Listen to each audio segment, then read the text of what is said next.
Welcome to another episode of the Ten Brothers podcast. This is going to be another interview episode where we're going to be interviewing one of the brothers to give a little more context to his point of view in our discussions that we'll have later on. All right, Arthur, you are the 10th kid, the seventh son, so seventh brother. Tell us a little bit about yourself. Um, I'm in the Army right now. Currently, I serve in the National Guard. I'm private. I've been married for about a month and almost 2 months now. Yeah, actually, I've been married for almost 2 months, or actually 2 months on the dot. But it's crazy that time goes by that fast. So yeah, I have two dogs. I work at a manufacturing company as an executive assistant. I'm currently going to school for software engineering, and yeah, that's about it. That's me. Yeah. Just to touch a little bit more on other parts of your life, you mind sharing like a summary of how you got to where you are right now? And you mentioned some of the things. You mentioned you joined the military, you got married. I don't think you mentioned your mission, Oh like yeah, your experience in high school, and what? How has your life looked up until this point? Like, share your journey with us. yeah. I served a 2-year religious mission after high school. I went to West Virginia Charleston Mission. There, I served within those eastern states, including Kentucky, Virginia, Maryland, Ohio, Pennsylvania, just those surrounding states of West Virginia, and that really honestly impacted my life and kind of made me who I am today when it comes to religion and what I believe and how I think and how I treat people. Um, a lot of times when I think of where I am now, I can attribute it to the lessons and the things that I've learned on my mission. Um, the reason I served a mission, the reason I joined the Army, really was to get a self of accomplishment at first, but as well as to gain experience and get the benefits needed to live a more fulfilling life. The reason I joined the military was for education. The reason I went on a mission was part of it was the requirement that I felt like I was obligated to go on a mission, being in the LDS church. Felt like I needed to go serve a mission, and that's what everyone did. That's what you were supposed to do. So that's kind of, I guess, what motivated me to take those final steps. But the real push that I was given to actually get on my mission and start it was the friendship that I had with Micah Timoteo, who actually passed away recently. Being friends with him, that kind of motivated me to actually get on a mission, even though I was a little late in doing that.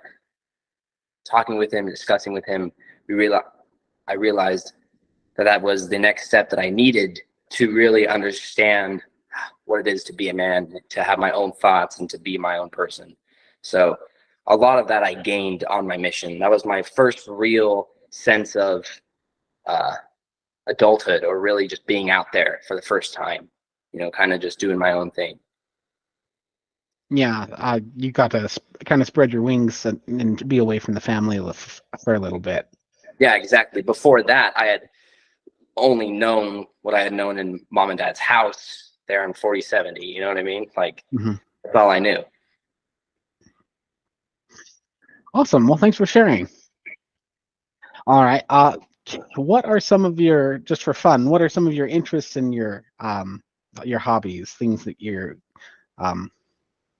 just like about life? One thing that I've always been super interested in is hiking. You probably know that as well, Doug. You can ask other brothers and you can ask parents. Like, I've always just been into outdoors. I've been into hiking. Right now I'm getting more into rock climbing. I've been doing that a lot. I'm just kind of the outdoors in general. I love camping. I love the outdoors. I get into that. I do it all the time. Madi and I, my wife and I, we go to the gym every morning. Something we're getting into is just being more physically fit. We go to a camp called Camp Rhino. We work out there. So I'm a lot into physical fitness as well as just outdoor activities in general. It's kind of my Very, main hobby. yeah. I'm pretty sure this was you, but I remember growing up when you were just a little kid. Your name from you wouldn't call mountains mountains. You would call them hikes. You'd be like, "Oh, look at that hike." Yep, exactly. Any mountain I saw, I just saw it as a potential hike, something I could conquer. All right. Um, so those are the things you enjoy. What are some things that just really bug you? What are your pet peeves? Um, Pet peeves. I think my biggest pet peeves is just honestly ignorance. Like when you're talking to someone that absolutely knows nothing about a subject but pretends they know everything about it. I mean, I think that's honestly what gets on my nerves the most. Makes me want to just scream because a lot of times those are the most hard-headed people, you know. They think they know enough about a subject to where they don't have to change their thought or anyway. I don't know. I guess talking to people who are unwilling to think any new thought, it has to always originate back to their way of thinking and how they think and their old thoughts. And honestly, that's probably the biggest pet peeve I have. Yeah, I get that. Yeah, that's the whole point of this podcast is just, helping us practice experiencing other people, like each other's perspectives, and then also hopefully encouraging others to be open to new perspectives as well. Absolutely. So, is there anything that you've gone through that you've like struggled with that, or you've worked to overcome? A personal triumph you can share. I think there's plenty of personal triumphs that a lot of people go through that I can relate to, like depression. I've had depression. I still struggle with depression, anxiety, just the normal day-to-day stresses of life in general, paying bills, making sure you're on the right track, signed up for school, things like that. Like a lot of those things, a lot of people, we all feel the same. Um, One trial in particular is, I guess, learning about other mental health problems that I have that I did not know I otherwise had. Just more and more, I go to therapy, or I start as I start exploring more in life, and I'm getting older, I'm starting to realize that I think differently. I might have certain problems that I otherwise didn't know I have, and it is eye opening, but at the same time, it's kind of like, oh crap! Like I didn't know that I have ADHD. I didn't know that. I thought I was just a normal, average person, but here I am. And so there's a lot of things that I guess I learn day to day. There's new triggers I learned about myself or other things. And so I guess just overcoming day to day trials that, that as you learn and experience yourself being older. I'm 22, I'm still young, but as I experience more and more life, I realize more and more things about myself, about others that I guess I never understood before that, you know. Um, so I think that's probably the biggest trial.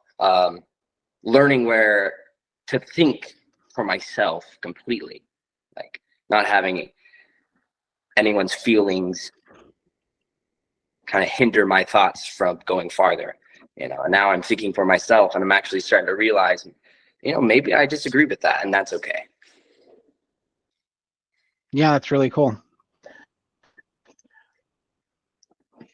Movie like becoming your own person and learning about yourself. I think that is quite the example of overcoming, and just especially when we come from such a large family. I'm sure you experience this. It can be easy to lose yourself in the identity of everyone else, and so there is a little bit of like learning about yourself once you become independent. Mm-hmm.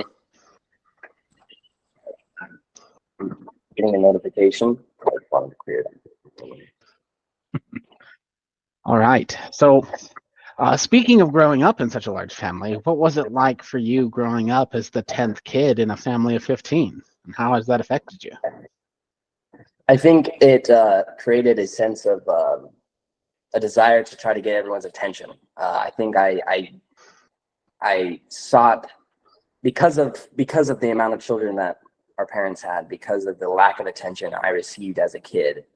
I definitely built a personality that pursues people's attentions. I like to create stories. I like to play with, I like to use my imagination. I like to be funny. I like to gather people's attention based on the fact that I, growing up, feel like I didn't get a lot of attention.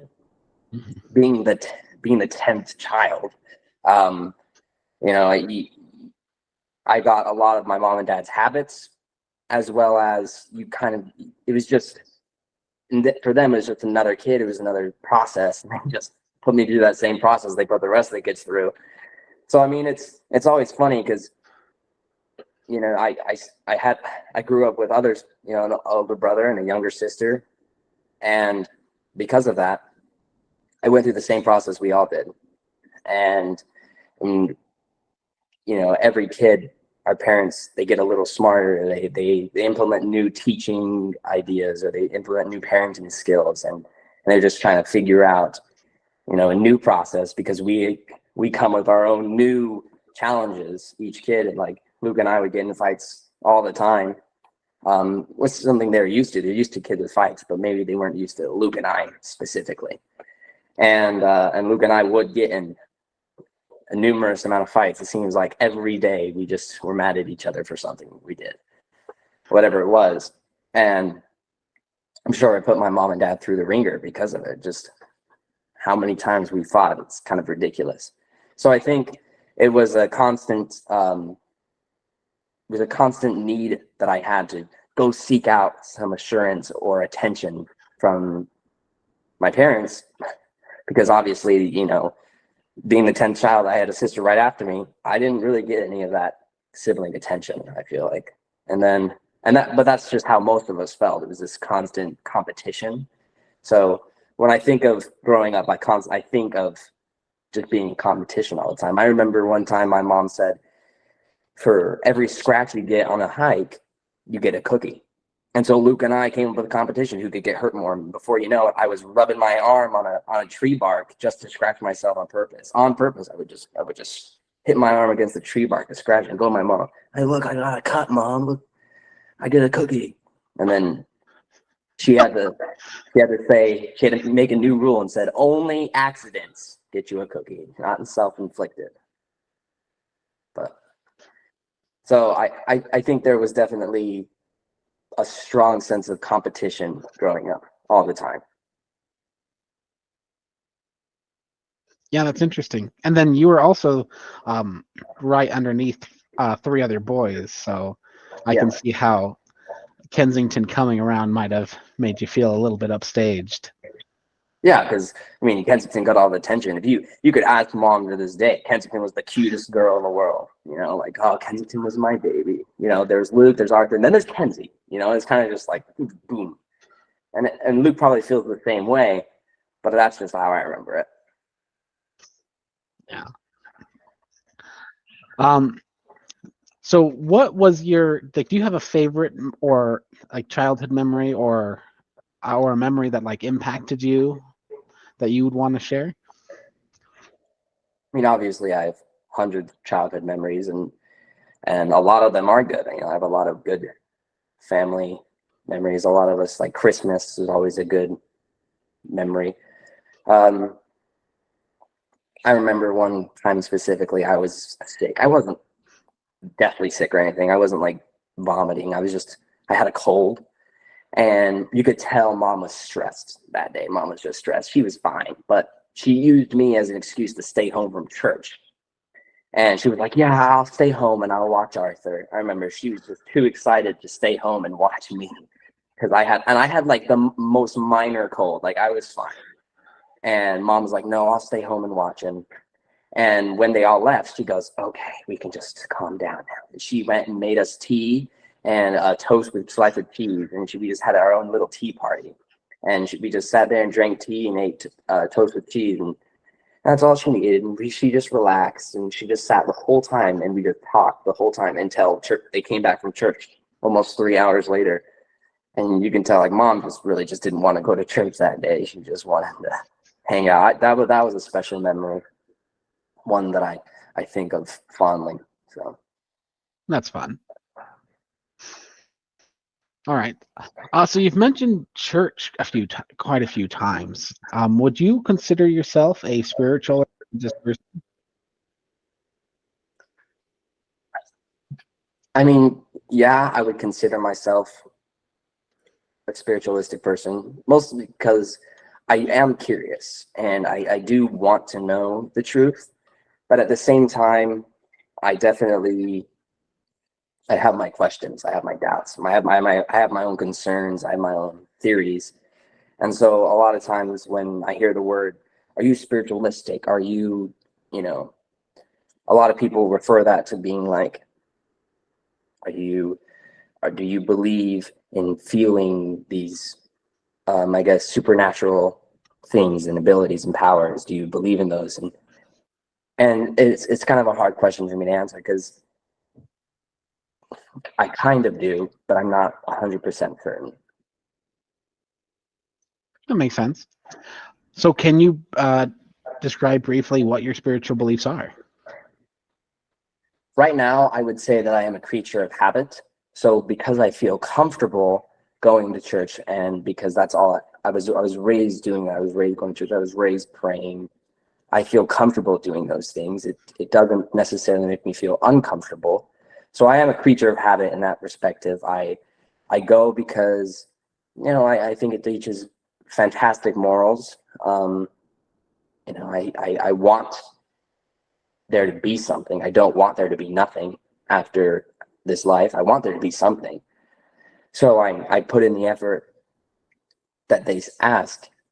But where I stand spiritually is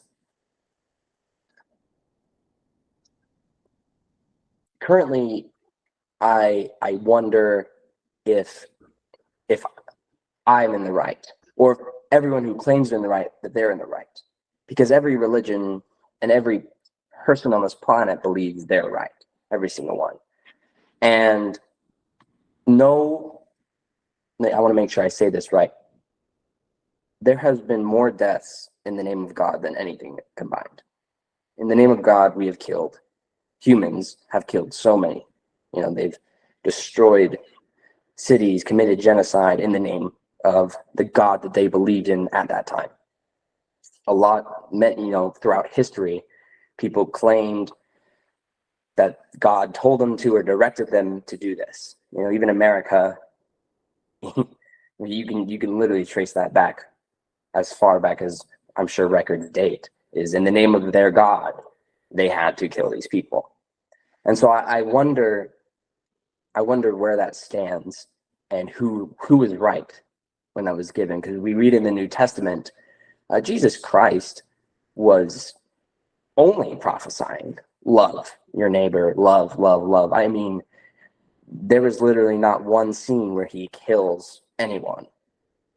The most he does any physical damage is when he removes the people selling sacrifice or just selling things in general in the temple. That's the most violence we see from Jesus, is when he's ripping things out of the temple in the name of God. But it never says that he actually harms people. He says he has a whip, but if you read it, it actually never says he whipped someone, almost as if it was just really a sign of fear. And then you read further, it's always about love. Even the guards that took him to essentially take him to his death, Peter cut off the ear, and what did he do? He healed that ear. And he prophesied to the Pharisees and the Sadducees that the law that they had written, this law that they were following and was the right law because God commanded them to do it, he was teaching them that it's not, they're taking it too extreme. And Jesus was considered radical because of the beliefs and the things he was teaching. It's okay to pick corn and eat it now on a Sunday or on a Sabbath day. Not a Sunday, it was actually Saturday, but on a Sabbath day, you're saying it's okay to do these things? That was radical. It was a radical belief for the Jews because that was all they were ever taught. in their Jewish religion, and for Jesus Christ to just come out of nowhere and be like, actually, you can do whatever you know, as long as you're loving people and you're being kind, you know, you really, it's not all that. You can actually do what you need to do on the Sabbath day. Actually, don't stone the lady that you know, was committing adultery. Actually, just forgive her, you know. You don't have sin. That's a radical belief. So I question a lot of the times where I stand in religion, because I don't know if that's exactly what I believe, or even if the things that they teach from are true. Like who says the Bible's true? I mean, in the end, it was actually written by men claiming God put it, you know, told them to write it. And it was translated 100,000 times. How do we know that actually didn't come from the adversary? And they're reading that book and it's saying like, yeah, punish those people. They're going to be sent to an almighty hell and destruction and damnation, and they will go through the worst torture ever to exist because a man loved another man. And it's like, which one are we going to believe in? You know, how do we know we're following right? Is it based on our actions? Is it based on, like, so I have a lot of questions when it comes to those books and it comes to these words now, because even in this day, you have people who justify their hate and anger in the name of God because it says so in the Bible that was written 4,000 years ago, you know, like, so I don't know. Yeah. Yeah, that makes sense. So it sounds like your beliefs are currently and have been going through some change. Is that correct? Yeah, definitely. Okay. Can you kind of share how those beliefs have changed and like what they were previously and what they compared to? I think you kind of shared where you are now, but so where were your beliefs previously? I mean, if you go back a couple or about 4 years, when I first went on a mission, I didn't even know the religion I was in. I didn't really actually understand. I actually hadn't even read the Book of Mormon all the way through. So to say that I was a full-on LDS member, I was just faking it. I was a teenager. I didn't even know what I was doing. When I got on the mission, I ended up reading the Book of Mormon. I actually ended up studying it. I ended up praying about it. I ended up getting what I feel closer with God. And I still believe a lot of those revelations to be true. And those feelings I felt were real. They were real feelings. They were real emotions that I felt. I definitely remember amazing things happening on my mission. And at the end of my mission, I still wouldn't say that I was a full LDS member, because I had many doubts. I would go around teaching these people how to be a good Christian, how to love and to be kind. And it's crazy because the most hateful people I would meet would be of my own religion or Christians. They were the mean people. They were the people that would slam the doors in our face and flip us off and tell us we're going to hell. Like these Christians, you know. And then LDS people were the same. They were saying like, oh, those Jehovah Witnesses or whatever, they're going to hell, you know. And it just kind of was. It really just kind of made me think like, why are the Christians the ones that are like saying all these hateful, mean things, and then you go around and like you meet these people that are just like, yeah, look, man, I just believe in God, and God says to love everybody, so that's just what I'm gonna do. And they're the nicest people, most down to earth. You know, they'll let you in their house, they'll feed you, they'll take care of you, they'll clothe you, and they'll say, hey, but look, I'm not all interested in that. I just am here to help. What the heck? That is amazing. And I really just wanted to dive deeper into that. Why are you like that? What makes you that way? Why are they just being kind? What God do they believe in? Because, you know, obviously the God I believe in says, or at least the one in the Bible is like, if you're in the wrong religion, you're gone, bro. You're damned. And so it brings me back to when Jesus Christ said a lot of people will prophesy in my name, but their lips are actually far from me, you know. Or their hearts are far from me. They draw close unto me with their lips, and their hearts are far from me. And a lot of Christians quote that. They're like, see, and it's like, bro, that's you. You are literally going out there spreading hate and distrust, and you're holding your picket sign saying we need more guns, as like all this violence is happening and everything, and you're mad and angry at a government because they're letting people love who they want to love and do what they want to do in their personal lives. And it's like, are you sure you're not the one that's the radical, like, unbelieving Christian? You draw close with your lips, but your hearts are actually not all there. Are you sure? Like, how are you? I feel like we should go off actions. And if we go off actions, the guy who's nice to everybody, he's closer to God than you are. So it just sparked a lot of questions in me. At the end of my mission, I had a lot of questions, and I still believed that they taught good principles and it was true. I mean, when you think about it, like, a lot of people haven't met a mean LDS member. You don't really meet a lot of mean LDS Mormons. You don't. They're usually very nice people because of what we're taught.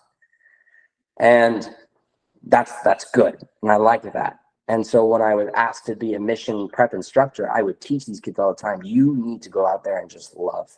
And I would tell them all the time, you just need to love. You need to love, you need to love, you need to love. Because that was the hardest thing for missionaries to understand and get over. They would just didn't love anybody. They were just there to rack up their numbers, like they're just there because their mom sent them. So the biggest thing I teach these kids is just to love the people they're going to go out and teach. And crazy enough, I became like the most popular teacher. I mean, when I got there was literally like 10 people in the class in this entire state. And because of what I was teaching and the way I was teaching, I was very upfront. I was very vocal about it. I think I even cussed once in a while. And I would just like literally translate the Bible and the Book of Mormon exactly what it means. And I was just very, very vague. I was very specific. I wasn't just vague. And I wasn't telling them all the answers that everybody else tells them, like, it'll be the most wonderful 2 years of your life. Like, no, I told them it's going to be hard. And that class just got bigger and bigger and bigger. And I remember one time we had, not one time, we ended up having to move to the gymnasium because of how big the class was getting, because of how many people showed up. They'd bring their friends and they'd be like, look at this, he's just a great teacher. Literally, this isn't a flex of what I did. It's just when you gave people truth, you gave these youth truth, they actually wanted to hear more. A lot of people are like, oh, the youth just don't like religion. No, they just want to be told the truth. They don't want all these sweet, good answers. They want to know. And I would tell them, we're actually pretty mean. Like, we're judgmental, hateful people in our hearts. We look at people and we immediately judge them. Like, you're like, oh, did you drink coffee? You're going to hell. Like, no, he's not going to hell for drinking coffee. Like, that is not what you should be thinking. And so those were the main things I was trying to teach.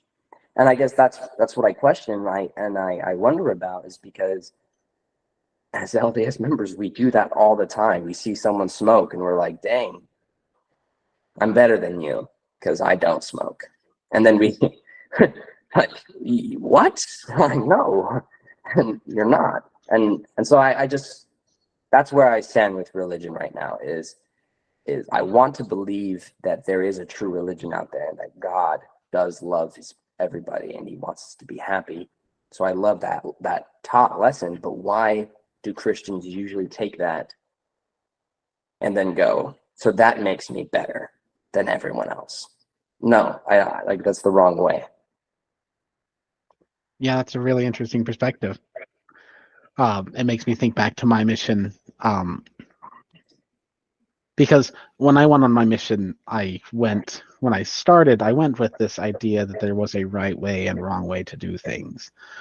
and you do you do the right way all the time, no matter what. You're obedient. You follow all of the rules, and you do everything, and you pressure your companions and everything to do it.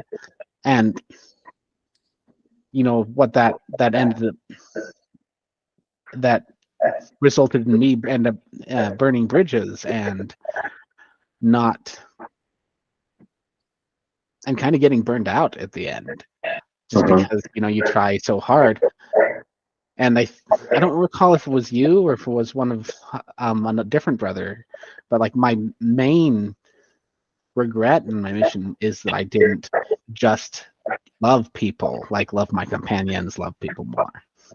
Yeah, you told me that.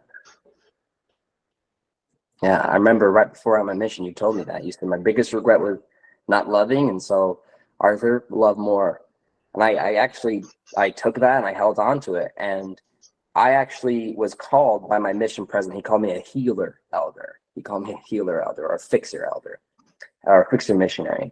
And what that meant was if there was a missionary who was struggling with depression, he would send them my way. And because I would just love them. I would just accept them as a missionary.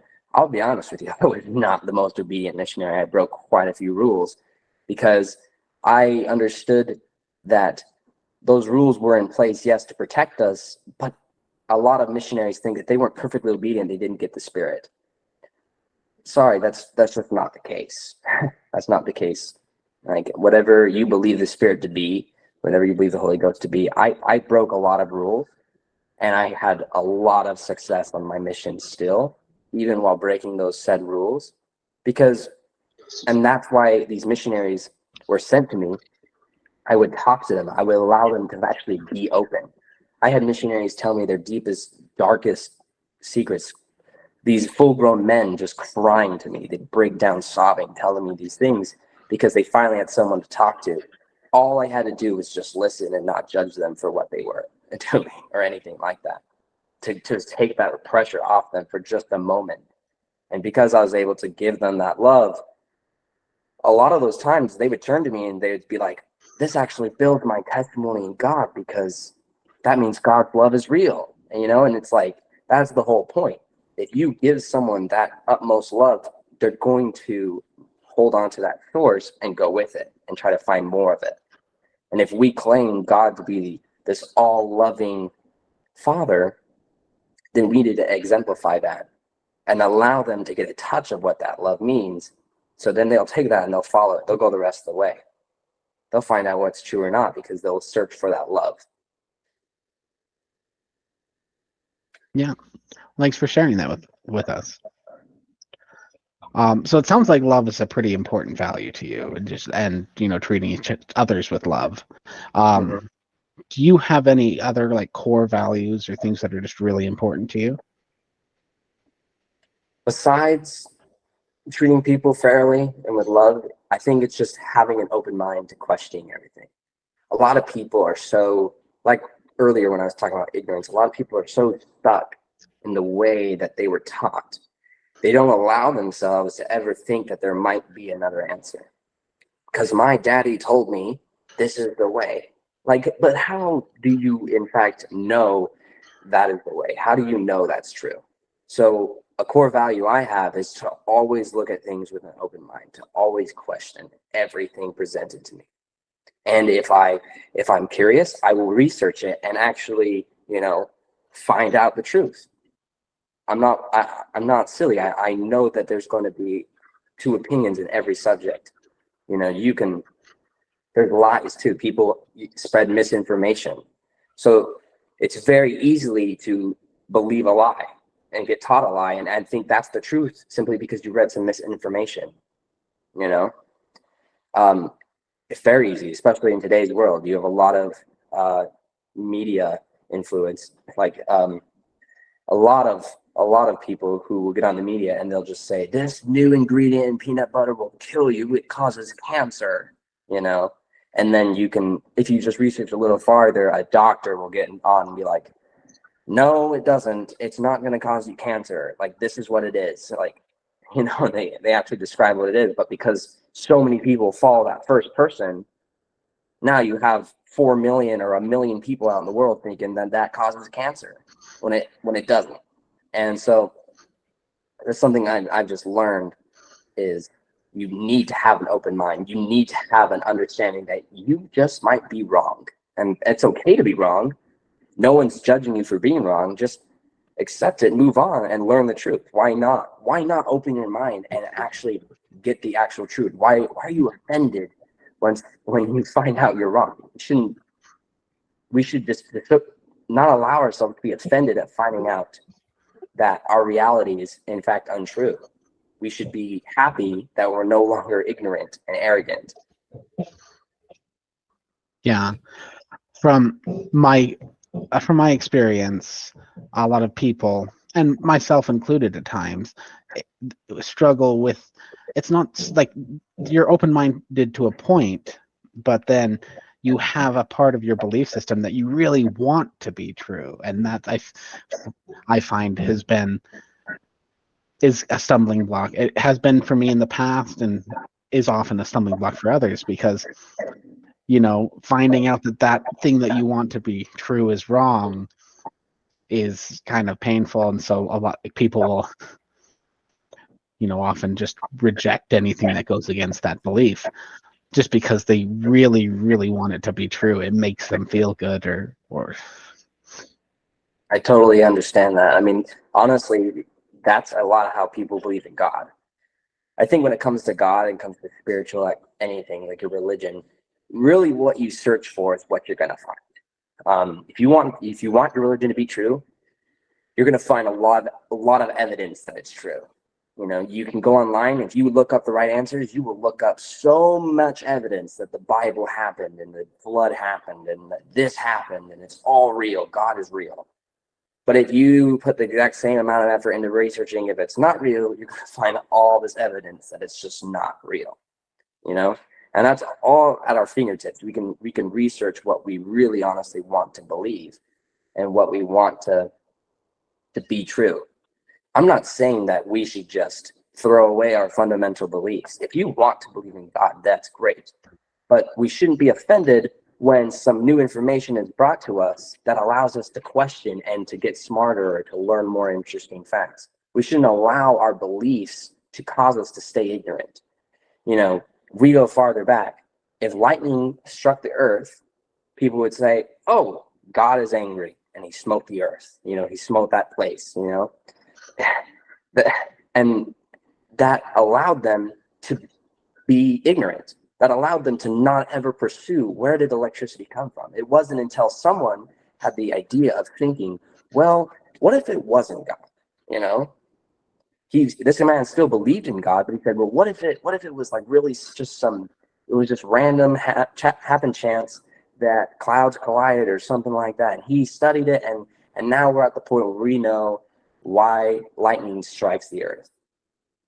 And that's the same thing with anything we've learned. The curvature of the earth, yada, yada, yada.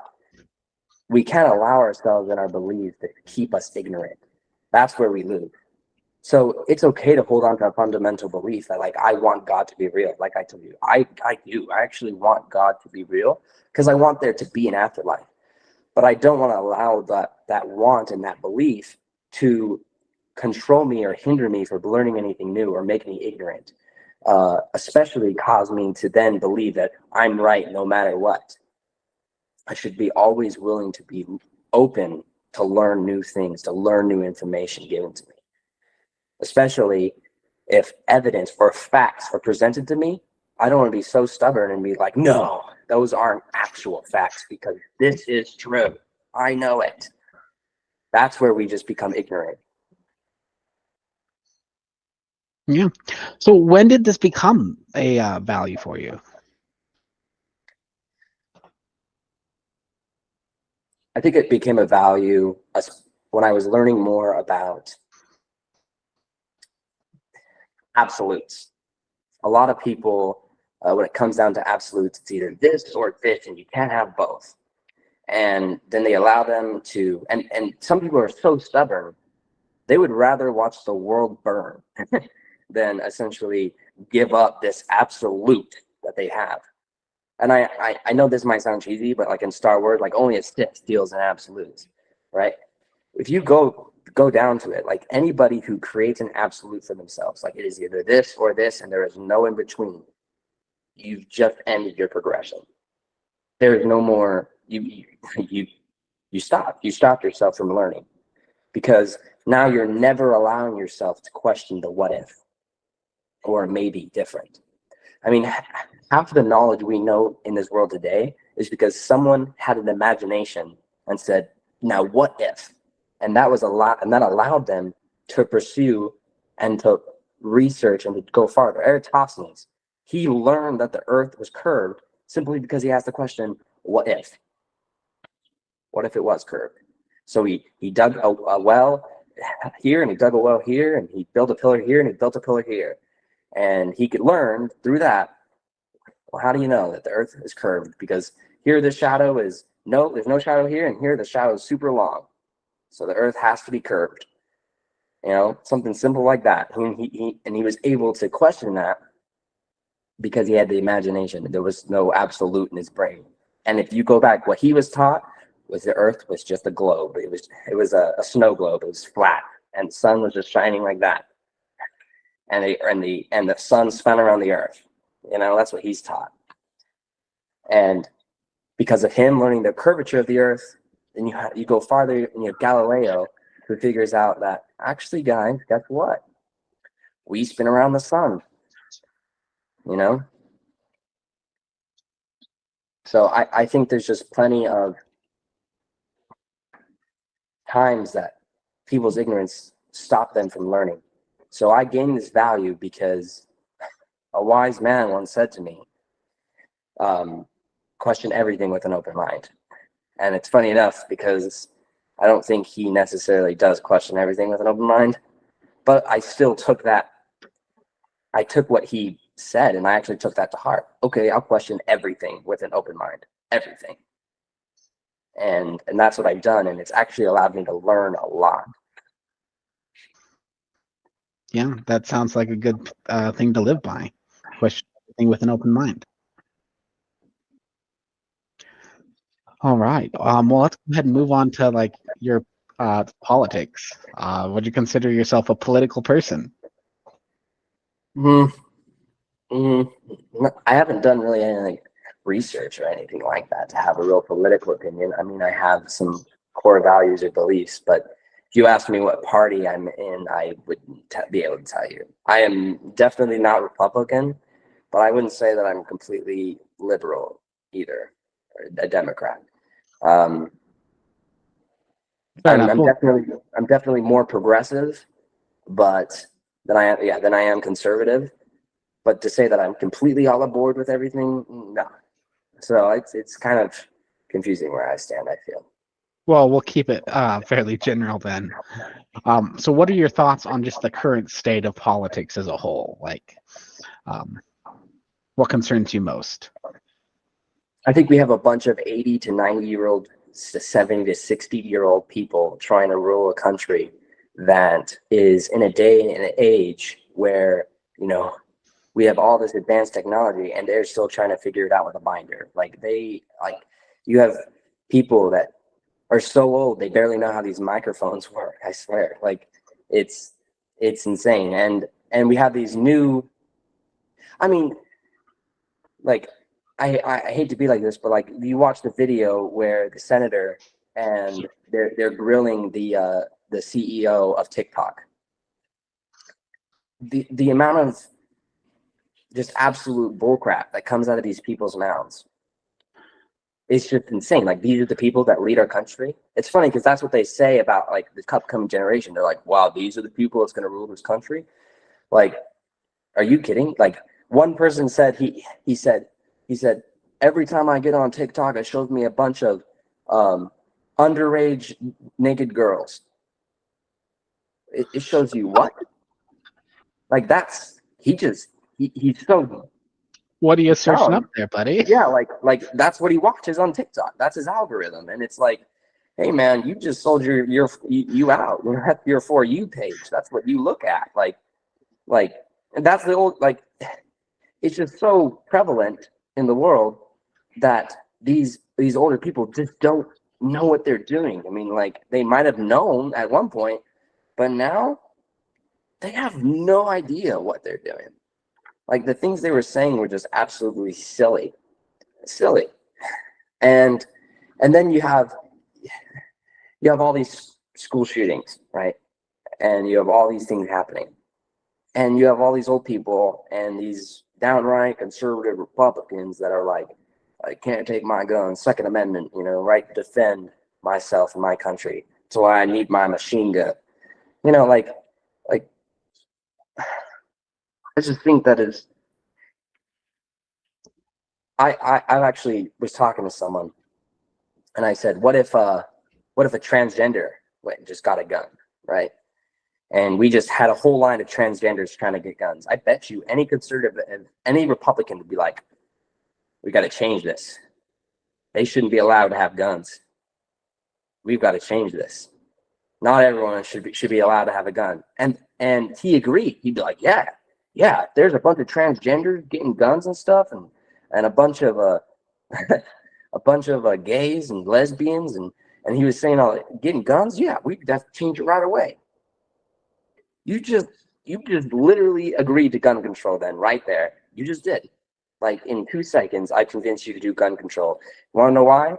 Because I said a guy who might like another guy, or a guy who wants to be a girl wants a gun.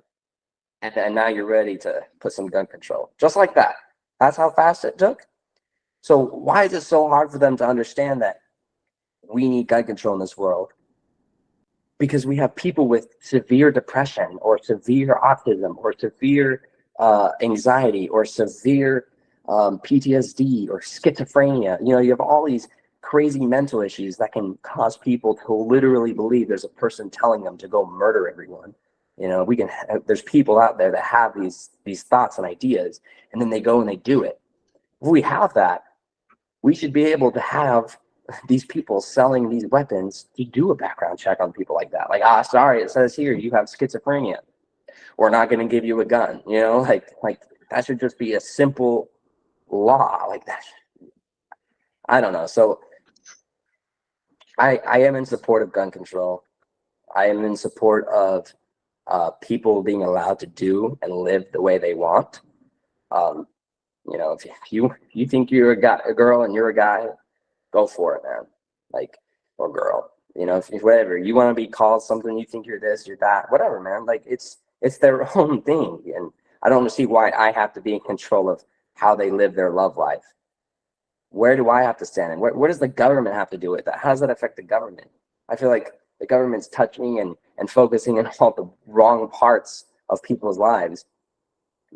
Just focus on economics, like focus on things like that, and capitalism. That's where the government should stay, is making sure our food health is good, and making sure the obesity goes down in the world, and making sure our education is good.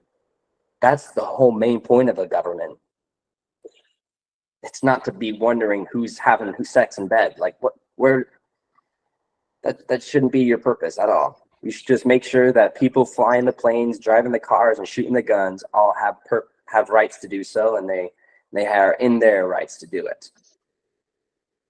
So makes sense. And that's where I stand. So, are there any other political issues that are important to you, or those are just the main ones? I would say those are the main ones, and I support it to a point. Like, I actually don't believe that a transgender man should be able to play in a female sport, just because that's ridiculous. We're having, like, at that point, you need to just make it an all competition, men against women, whatever, join, because you have mediocre men performing in their sport who become a transgender, or just decide they're female for that day, and they go in the female competition and they win medals and competitions.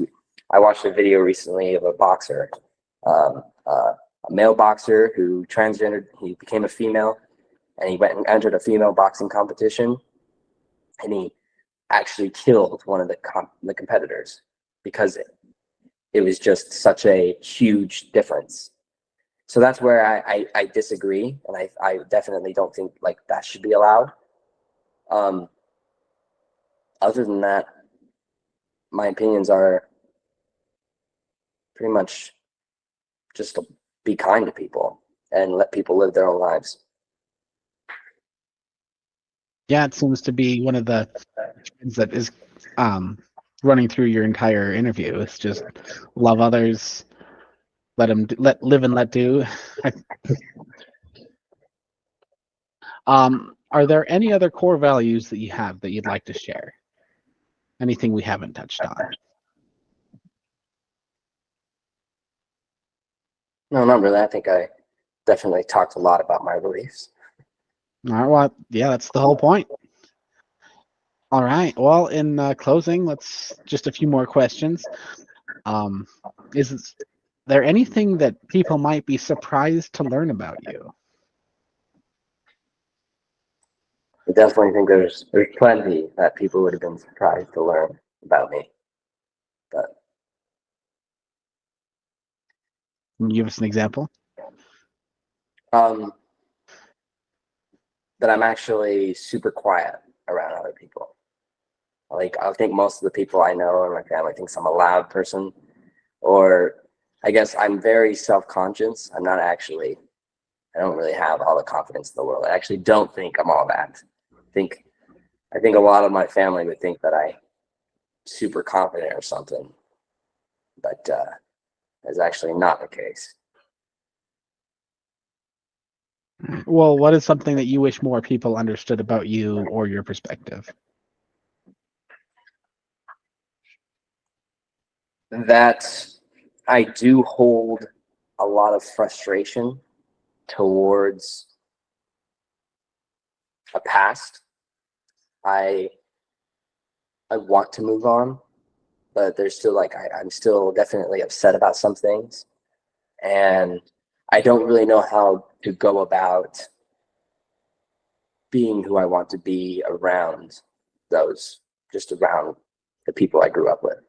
I don't know really how to express how I feel to them. Makes sense. Yeah, it can be hard. Those things kind of take time. Yeah. I mean, exactly that. It takes time, but at the same time, I think that growing up, you have this image of your brother or sister or son or daughter, and they can't really live out of that image you have for them. From then on, that's how they are. But really, they've grown out of that personality for a while now. Well, hopefully this podcast will help in that, by talking and being open and honest and sharing our perspectives. That's how we understand each other. Though I would say that it probably will offend some people. People tend to get offended when they hear someone disagree with them for some reason. I imagine that a lot of the episodes in our podcast will be offensive to different people. And that's a risk we have to take in order to make sure that there is always an honest and open conversation. If to keep an open mind, you have to be willing to be offensive and be willing to be offended, and that's just part of growth. Absolutely. All right. Do you have any personal goals that you're willing to share, and what are you doing to accomplish it? Right now, I'm just trying to graduate college to get my software engineering degree. That's my main focus. That's To get a degree and be successful in that field. it's a good field. Yeah, I know someone in that field. He seems pretty happy. Yeah, it worked out for me. Exactly. All right. In closing, is there one idea, principle, or value you would like to share or emphasize before we part? I think just to touch base on everything I said previously, to just be kind to people, love them, and then don't always assume that you're the one in the right. Awesome. Well, thanks for sharing, Art. Yeah, is the close of this podcast or this episode. As a reminder, the purpose of this podcast is for us to have open discussions and for us to better understand each other, have us hear different perspectives. And like we mentioned earlier, with that, there is a risk of being offended, that we will be offensive. It's not ever intentional, but it is a requirement to be able to grow. We